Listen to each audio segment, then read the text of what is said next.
I think a really good place to begin is that as we start thinking about the prospect of transplant, it's really important to know that the decision whether or not to have a transplant and the decision when to transplant is an intensely personal decision, and it does look different for everyone. Lung transplantation is really an option for women who have exhausted all other medical and surgical therapies for LAM. But it's often difficult to figure out when is the right time, or is my life acceptable to me right now or not? The concerns that a pre-transplant patient has are often quite different from a LAM woman who is just newly diagnosed. Your mindset has to change a little bit as you begin to wrestle with this new set of unknowns. It can be a very frightening process. It can be a very isolating process. I wrestled with that decision big time for a lot of years, almost too many years. At the LAM Foundation, we know that there is going to be a group of women who may have to face the difficult decision about whether to have a lung transplant.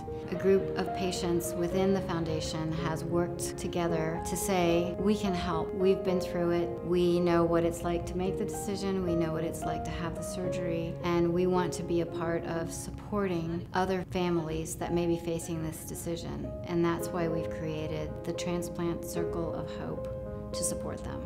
The Transplant Circle of Hope is a way for us to connect women who have that common bond in addition to the bond of LAM, and to create an open environment where people can share their stories, share their fears, and offer their experiences to help ease people into that decision, whatever their final decision is going to be. Having support both before and after transplant is absolutely critical. People who haven't gone through transplant don't quite understand the struggle.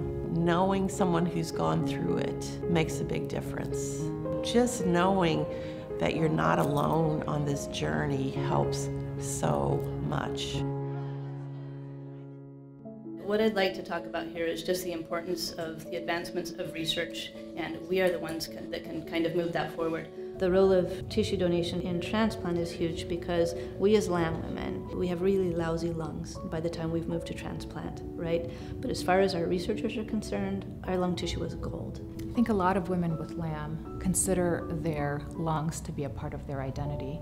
So it's difficult to think of your lungs as tissue. It feels so impersonal, but it's really important to remember that after transplant, your lungs are going to contribute to research that'll change a field of medicine. We are so grateful for those contributions, and we can make progress so much more quickly if we have access to that tissue. There's no animal model, there's no cell model that can tell us as much about LAM as tissue obtained at the time of lung transplant. It's absolutely vital, and we can't miss a single transplant. With only 5 or 6 occurring per year, every one is precious. One of the things that the mentors in the Transplant Circle of Hope have told us is that they like to share how fulfilling it was for them to know that their lung tissue was donated to LAM research. It was important for me to have my lungs donated because I want to help future LAM women. I know for me, one of the most peaceful thoughts I had running through my head as I was driving to the hospital the day I had received the call